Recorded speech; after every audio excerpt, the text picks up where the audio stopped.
What is going on, guys? Jack here and welcome back to another episode of the Portsmouth Career Mode series.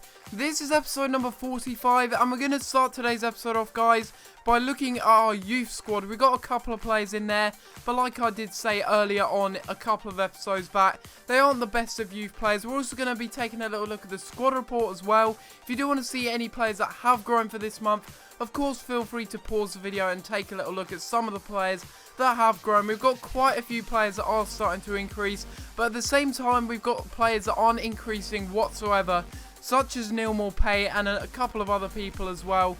I think it was actually Gary Gardner as well, so that is a little bit frustrating, but hopefully they will start to grow eventually, like Saido Berahino is starting to do now. He's up to 73 overall, which is absolutely fantastic. But I want to thank you guys for all the support that you gave me on the last episode.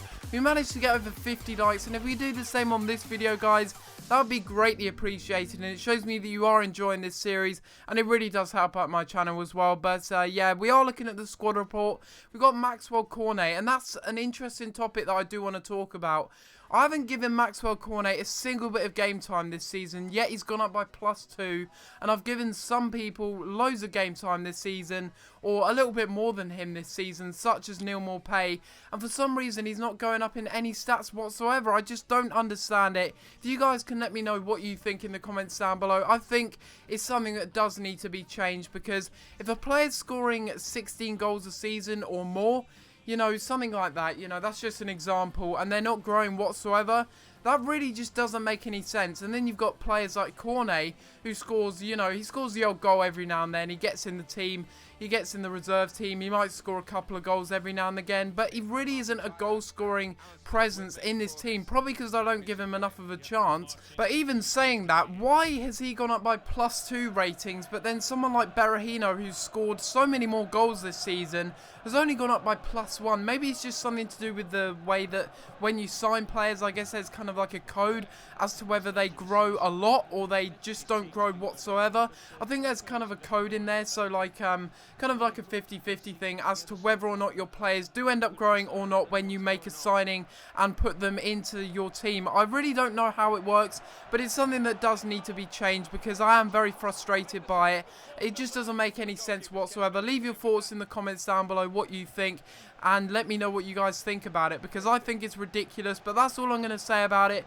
Just had to get that off my chest, because I was looking through the squad reports and I've skipped through, well, I haven't skipped through, I've played through a couple of months as well in this career mode so far, and it just doesn't make sense. The same patterns seem to occur. It just doesn't make any sense, as Prosperi scores the first goal of the match there against Sheffield Wednesday. I was about to say Sheffield United, but it's Sheffield Wednesday, and Marcus Prosperi gets his first goal in the match and his second one in the Championship this season, and that is really, really good to see. He's a player that I'm really hoping, I've got high hopes for him basically. He's going to be a good player for us in the future, and he's already a good player for us now.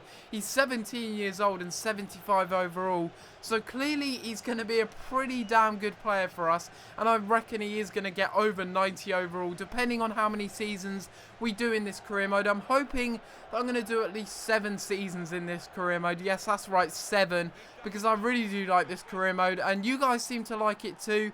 I would just love to see his progress as a player. He's probably going to be with us for the rest of this, well, the rest of this career mode basically. He's such a good player. Why would I let him leave? It just wouldn't make any sense whatsoever, as they equalise there. Stevie May equalises from the spot, and it was a bit of a stupid penalty, to be honest.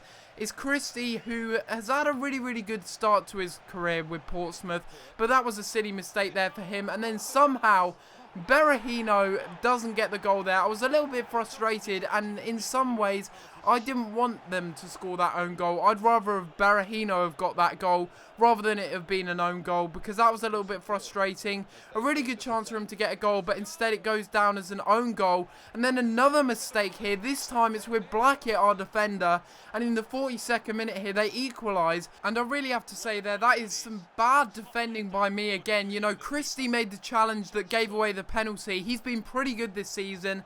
Blackett there making a mistake, and I should have done a lot better there with that clearance. I will be honest, it hit right into the Sheffield Wednesday player, and then it rebounded back out to him. That was a really good chance there in the 62nd minute to go in front there, but it would take all the way until the 89th minute before the next chance in the game as James finds Ibe. Ibe finds Berahino here. It's in the 90th minute now as he cuts inside and he takes a shot.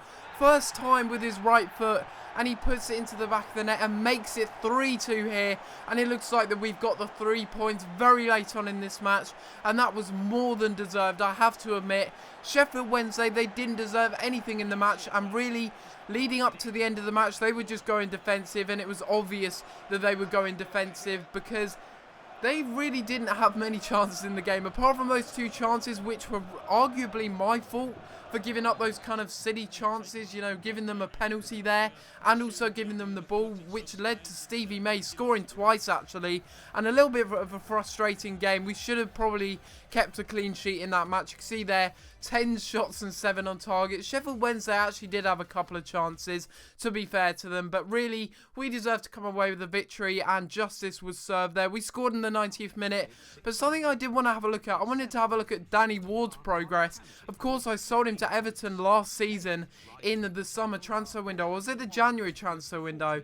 I think it was January actually, but anyway, I sold him to Everton for 11.5 million, I do believe it was. I'm going to get a scout report on him by the end of the episode, and it will be very interesting to see where he's at, because by the looks of his stats and his value, he's worth 5.5 million, which is a lot more than when I sold him. He was only worth, his base value was only actually 1.6 million, so clearly he's actually got a little bit glitched there. It'll be interesting to see what he looks like at the end of this episode. But before we do that, we are going into a game against Charlton Athletic here. I don't really know many of the players in their side actually, apart from Henderson, who was a former West Ham United player, and he was a little bit of a beast in this match, I have to admit. He was saving quite a few chances for Charlton Athletic. They would get the first chance in the match there in the 18th minute, but unfortunately for them, their shot is easily saved by Heaton.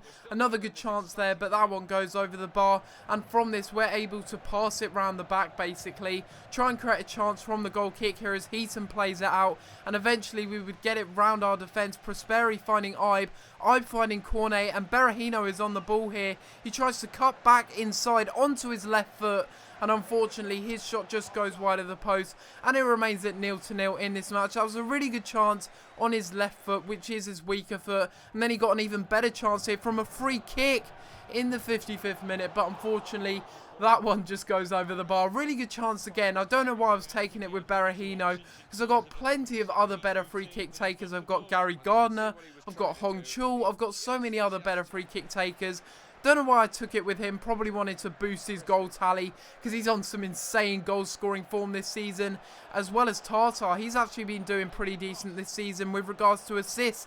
The man cuts inside here, does all of the defenders there, and unfortunately his shot hits the near post and it goes out for a corner, and that was a real shame because I thought we were going to get a chance there to steal the 3 points really here in the 90th minute, because really there wasn't too many chances from either end really. There wasn't too many chances whatsoever, and when the chances did come about they weren't really that good chances, and they weren't good enough to take the lead for sure. They weren't really troubling the goalkeeper. A good header there from Romagnoli before full time, and that really should have hit the target in my opinion. It was a good delivery by Ibe in the first place, but Romagnoli's header just goes over the bar, and that was a little bit unlucky there. We end up drawing the match 0-0.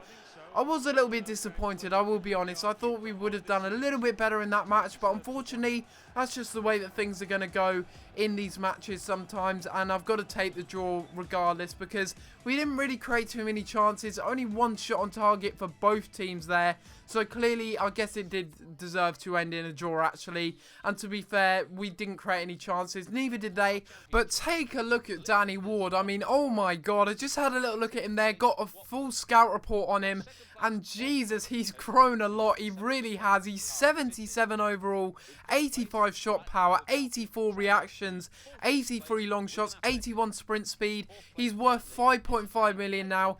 He has turned out to be a glitch player, and I know exactly why. I sold him to Everton for 11 million, and because he was such a low overall, I think what happens is they've kind of compensated for that, and they've glitched him basically. They've got him up to a higher overall, which means that he is kind of worth that money now, because I think that AI realised he is definitely not worth 12 million as a 71 overall player, but he's gone up 6 ratings in one season to a 77 rated player, and probably someone that I'm going to look to target to bring back to the club if we do get up to the Premier League. Certainly someone that I will be looking at, because he looks like a really good striker, and I do know that he is a good striker at 71 overall, so imagine what he'd be like at 77 overall.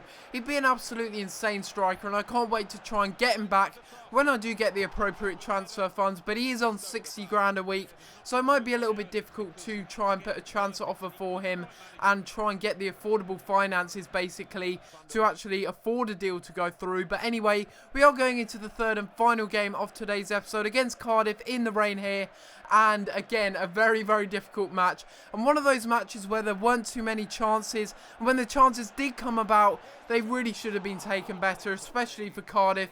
They had numerous chances in this match. That wasn't their only one there by Anthony Pilkington. They get another chance here in the 59th minute in a really stale match here, as Fabio, the ex-Manchester United left-back, goes down the wing here and crosses it in, and Heaton with the follow-up save after the ball falls to Bergay after a little bit of scruffiness in the box there, but it's a good save by Heaton, and he has been an absolutely insane keeper this season.